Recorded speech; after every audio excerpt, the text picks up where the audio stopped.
अस्सलाम वालेकुम। अब हम जो पढ़ रहे हैं वो पढ़ रहे हैं पंजाबी और राजस्थानी अदब के बारे में। आप सब जानते हैं कि पंजाब की जो ज़बान है वो पंजाबी है और पंजाबी जो ज़बान है वो बहुत ही बोलने में बहुत ही अपनाइयत वाली ज़बान है।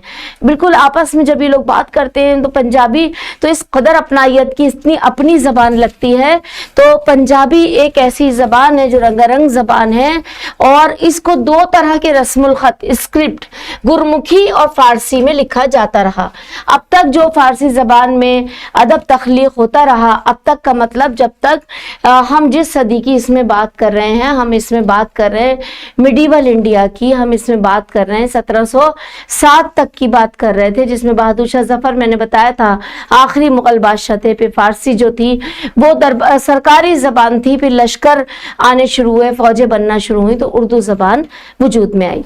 अब जो हम बात कर रहे हैं वो पंजाबी ज़बान की बात कर रहे हैं। पंजाबी में पहले जो भी किताबें लिखी जाती रहीं वो फारसी रस्मुल ख़त में लिखी जाती रहीं। गुरमुखी पंजाबी की बड़ी पुरानी वो है स्क्रिप्ट गुरमुखी, ये बहुत ही मशहूर। पहले का पंजाबी अदब जो है उसे गुरमुखी अदब कहा जाता है, गुरमुखी।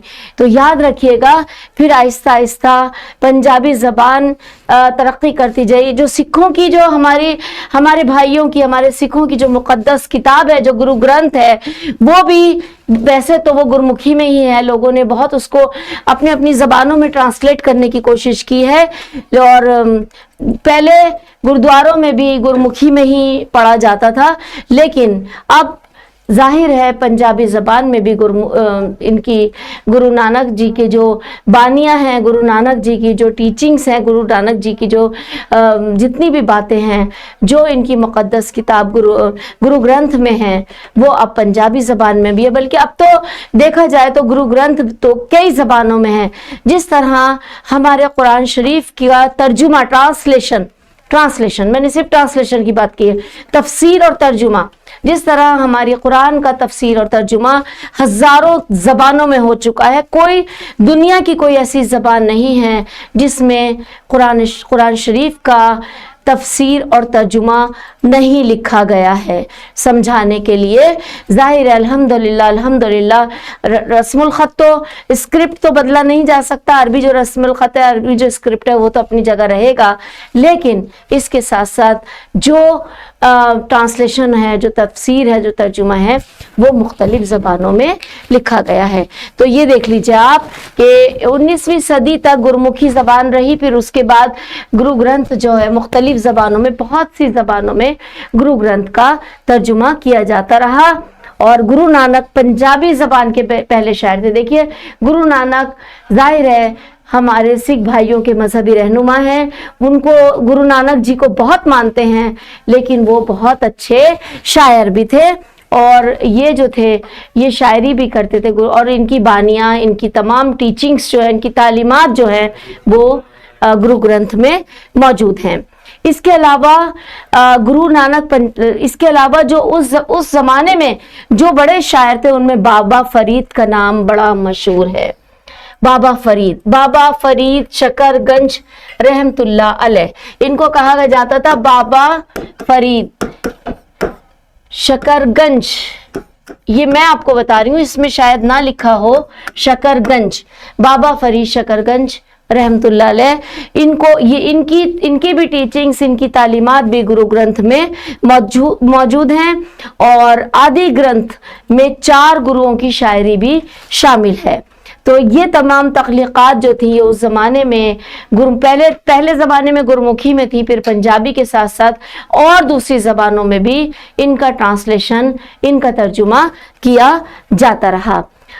गुरु गोबिंद सिंह ने पटना में तालीम हासिल की। उन्होंने फारसी ज़बान भी सीखी, संस्कृत ज़बान भी सीखी, लेकिन उनकी जो तमाम बानियाँ हैं वो अब तमाम ज़बानों में मिलती हैं। हीर रांझा, सस्सी पन्नू, सोनी महिवाल, ये जैसे कि लैला मजनू मशहूर हैं, जैसे उर्दू अदब में शायरी में लैला मजनू का नाम मशहूर है, इसी तरीके से पंजाबी अदब में सोनी महिवाल, हीर रांझा, सस्सी पन्नू की इश्क की दास्तानें बहुत मशहूर है। ये भी एक अदब का हिस्सा है।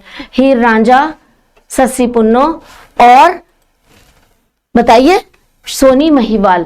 सोनी का किस्सा शायद कभी आपने सुना हो कि वो घड़ा बना के लाती थी घर, और उस घड़े से वो पूरा दरिया पार करती थी और वो महिवाल से मिलने के लिए जाती थी।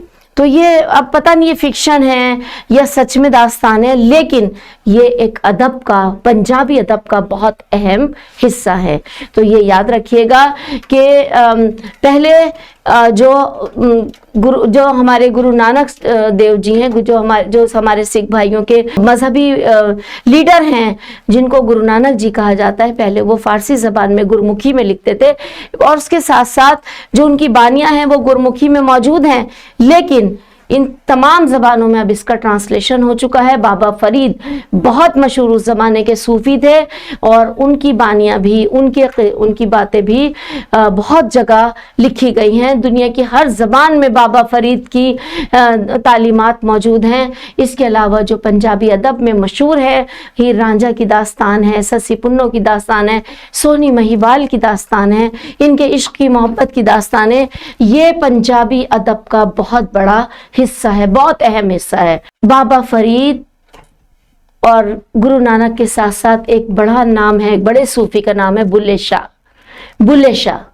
बहुत मशहूर नाम है, और बुल्ले शाह का जो मज़ार है, बुल्ले शाह का जो मकबरा है, वो लाहौर के पास एक जगह है, वहाँ पर बनाया हुआ है। बुल्ले शाह भी बहुत मशहूर शायर थे, बहुत मशहूर थे, बड़े अच्छे उन्होंने बानियाँ लिखी हैं, बड़ी अच्छी उनकी तालीमात है बुल्ले शाह की।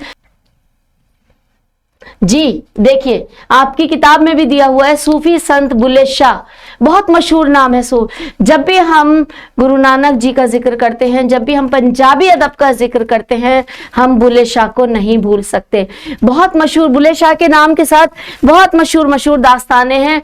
वो खुद भी एक बड़े शायर थे, एक बड़े सूफी संत थे।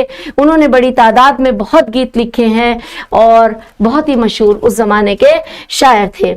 इसके अलावा हम पंजाबी अदब पे, हिंदी की एक बोली होने के नाते राजस्थानी ज़बान के ऊपर अब जब हम आते हैं तो हम देखते हैं राजस्थानी ज़बानों में भी, राजस्थान में क्या होता था, ज़्यादातर खाना बदोश होते थे, एक जगह से दूसरी जगह घूमते रहते थे। उनकी कहानियों में भाटों के गीत, भाट कहते ना, अरे ये कौन है, तो भाट हैं, ऐसे बोलते थे ना। भाट कौन होते हैं? जो ये एक जगह से दूसरी जगह फिर के नाच गाकर अपना मतलब पेट भरते हैं, अपनी रोजी रोटी करते हैं, उन्हें भाट तो कहते ही हैं, लेकिन ये वो लोग होते हैं खाना बदोश जो एक जगह से दूसरी जगह सफ़र करते हैं। तो इनकी भी बड़ी मशहूर, मतलब राजस्थान में इनकी बोलियां, इनके गाने, इन भाटों की जो शायरी है वो भी बड़ी मशहूर है। कर्नल टोड ने इन्हीं भाटों के गीतों से राजस्थान की बहादुराना कहानियों को जमा किया। कर्नल टोड उस जमाने में एक अंग्रेजी बड़े मशहूर थे, कर्नल टोड। उन्होंने इनकी तमाम भाटों की जो शायरी थी उसको जमा किया और उनको अपनी किताब एनल्स एंड एंटीक्वेयर ऑफ राजस्थान इसमें शामिल किया। मीरा के भजन भी बड़े मशहूर हैं, कृष्ण भगवान के भी तमाम राजस्थानी अदब में हमें मीरा के भजन भी मिलते हैं, हिंदी अदब में भी हमें मीरा के भजन मिलते हैं, राजस्थानी अदब में भी मिलते हैं।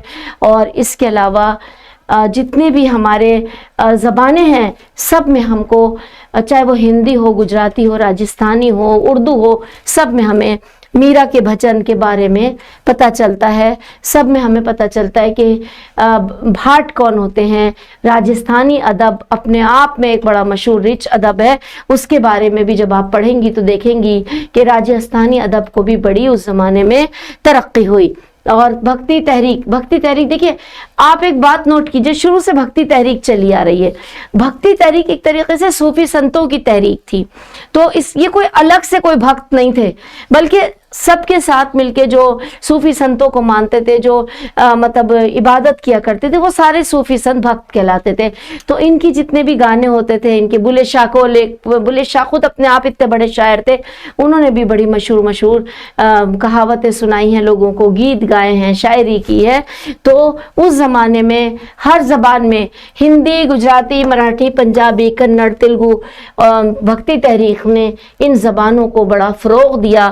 علاقائی زبانیں تھیں، یہ علاقائی زبانیں تھیں. بھکتی تحریک نے ان زبانوں کو بڑا فروغ دیا. یہ آپ کا چیپٹر ختم ہو گیا. تو